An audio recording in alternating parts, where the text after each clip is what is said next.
My name is Christy.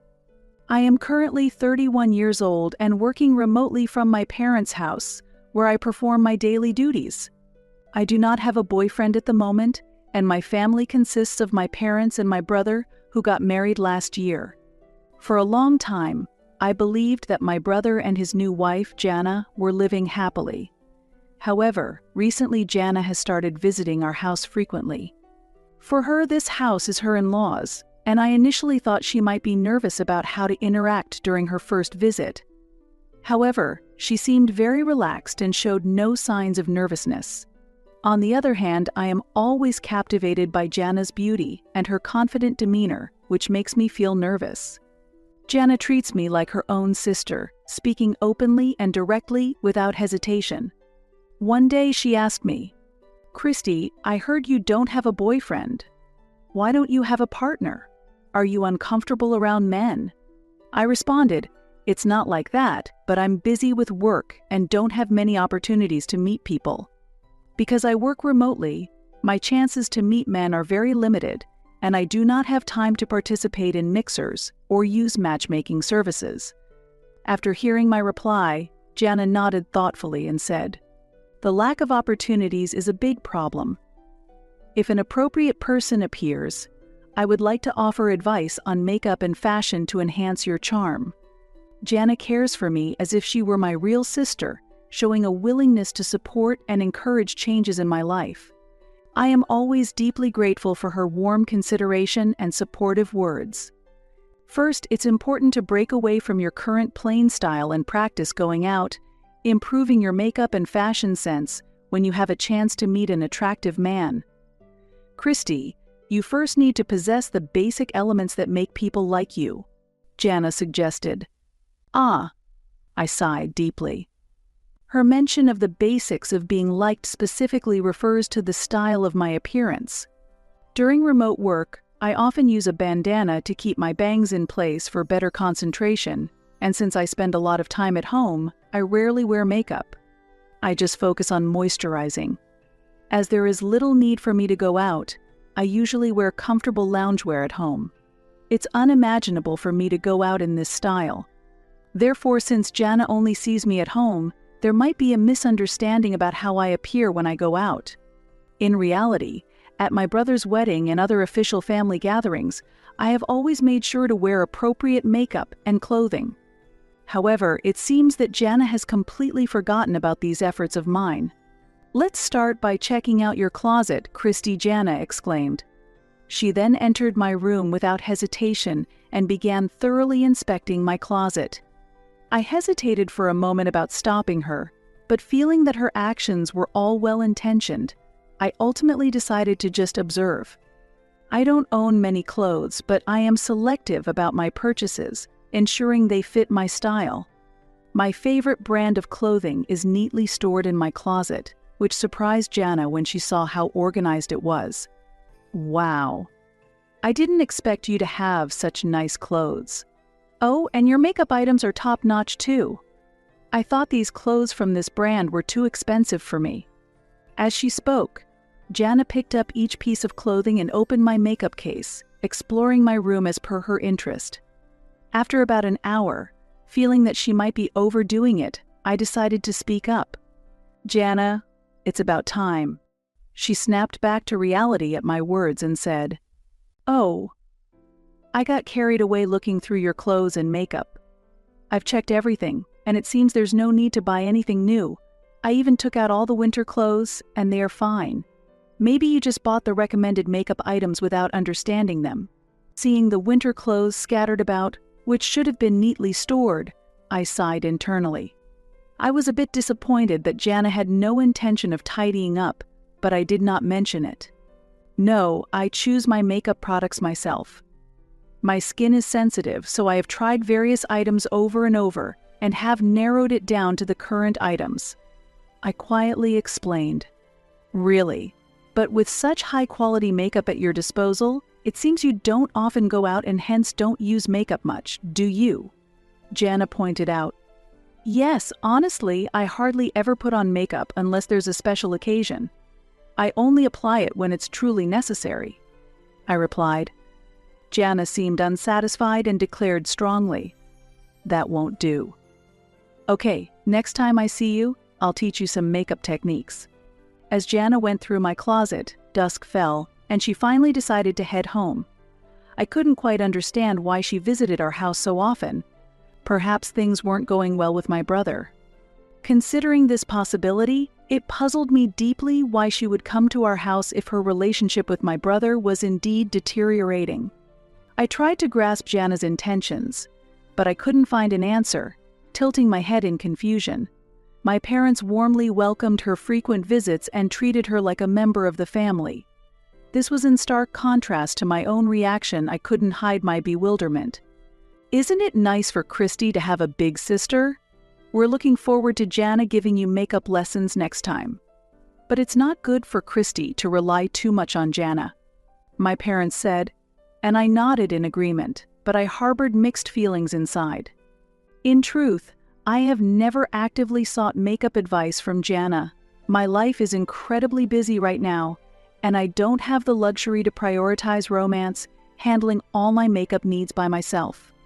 Jana's offer to teach me makeup techniques was not at my request but sprang from her own sudden idea. From past experiences, I often find myself swept up in Jana's unpredictable ideas, and while my parents interpret this as her being kind to me, I honestly wish she would refrain from repeatedly intruding into my private space, as I want to focus on my work from home. Yet, I can't outright reject her because her actions are well-intentioned, and it's difficult to raise this issue with my parents, who are welcoming toward her. With these heavy thoughts, I returned to my room. As I neatly folded and put away the winter clothes that Jana had scattered, a realization struck me. "Wait, where is my favorite sweater?" I muttered to myself. A particularly cherished sweater was missing. I had no memory of discarding that sweater. Whenever I bought new clothes, I responsibly disposed of the ones I no longer needed, so I always had a perfect understanding of what was in my closet. As far as I remember, I had never parted with that favorite piece of winter clothing. In fact, it was purchased just last year and still looked nearly new. Therefore, I had stored my clothes properly in the closet. The last time that closet was opened was actually today, when Jana was rummaging through my room. During that time, I went to the living room to ask my parents to prepare some warm tea and snacks for Jana, leaving her alone for a while. Since I saw her bringing her bag into my room, if she had hidden something in it, there would be a reasonable explanation for her actions. However, suddenly accusing Jana of stealing my clothes might not be believed by others. I myself don't have solid evidence that she actually took the clothes, so there's nothing I can do. While I was almost resigned to helplessly accept the situation, I decided to take precautions to avoid the same scenario in the future. Anticipating her next visit, I purchased a security item. A month later, as expected, Jana visited my home and cheerfully declared, "Today, I'm holding a makeup class." She went straight to my room, began looking through my closet, and picked up a bag containing my cherished makeup tools. Next, she sat me down on the carpet in the room and began the makeup class using various cosmetics she brought. Since I had no plans to go out today after the makeup was done, I headed to the washroom to remove it. During that time, Jana told me, "I'm done here, so I'm going to leave," and started preparing to leave the room. I called out to her, "I've prepared some tea and snacks in the living room. Please eat some before you go," and confirmed that she actually left before heading to my computer. This was because I had previously installed a hidden camera in my room to prevent the same kind of situation from happening again. I turned on my computer and began checking the footage from when I was away. The video showed Jana taking makeup items from the closet and discreetly placing several items into her bag. It seemed she thought that even if she stole some nail polishes I rarely use, I wouldn't notice immediately. Watching this, I sighed in dismay and disbelief. I transferred the captured footage to my smartphone for further evidence and storage, then headed to the living room to explain what had happened to the rest of my family. Coincidentally, my brother was in the living room when I arrived, and he approached me as soon as he saw me. Our parents were out that day and not at home. Ah, Christy, it's been a while. I heard you got a makeup lesson from Jana today? Please stop relying on her. You're the reason she feels compelled to come here, my brother said. I was surprised and responded, "What?" I don't recall ever asking Jana for help, and I know her visits aren't at my request unable to hide my confusion. I had just discovered that makeup items were stolen, and my anger towards Jana was rising. Yet my irritation only grew as my brother spoke as if I had been begging Jana to come. Bro, I never asked Jana to come here. The makeup lesson was her own idea, I countered. He snapped back, "What are you talking about?" Jana has been trying hard to help you get yourself together because you're a mess. Me, a mess. I was increasingly confused and just stood there. Then, my brother snorted coldly. I heard from our parents. All you do is play on your computer at home every day.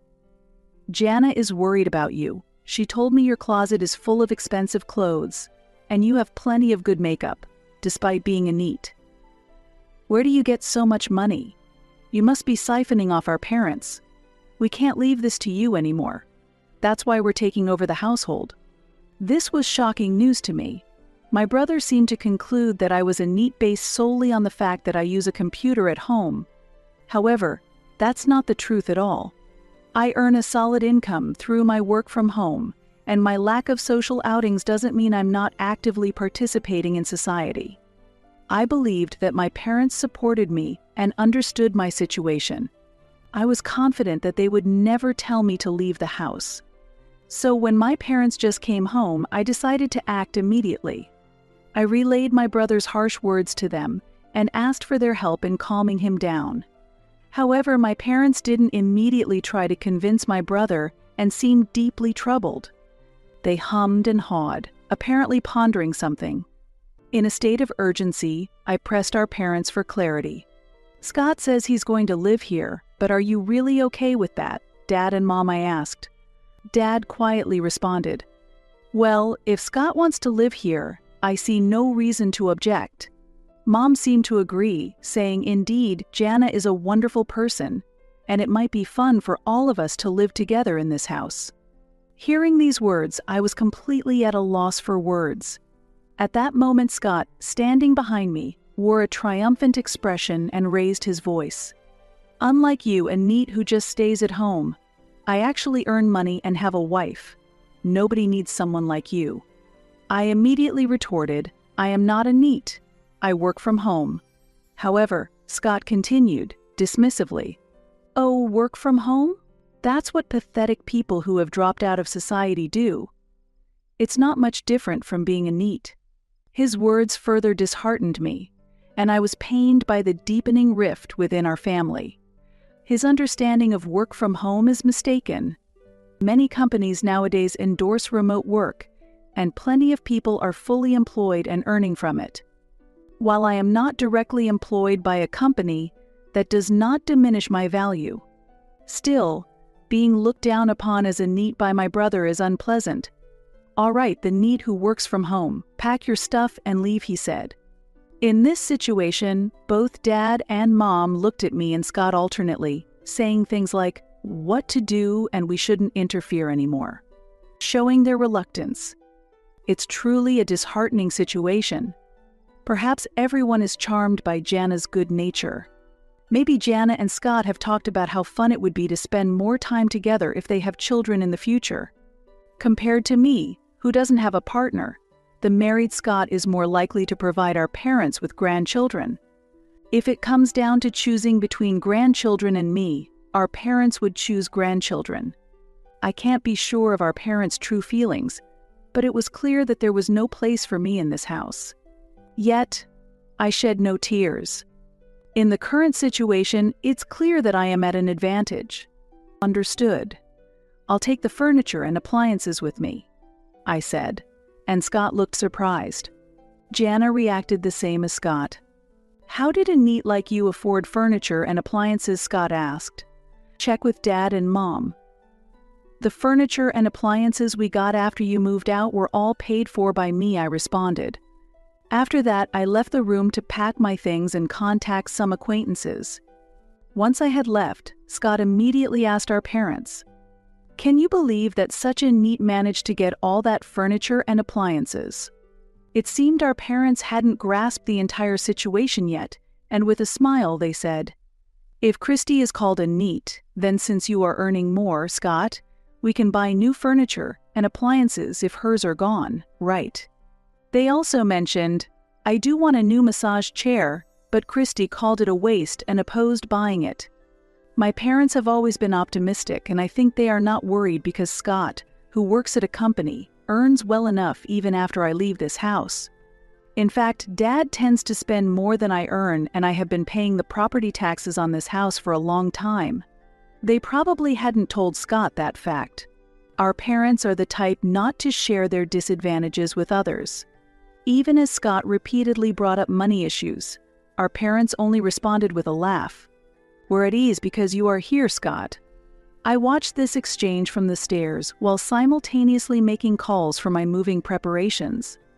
The next day, I was set to move my furniture and belongings to an apartment I had previously chosen.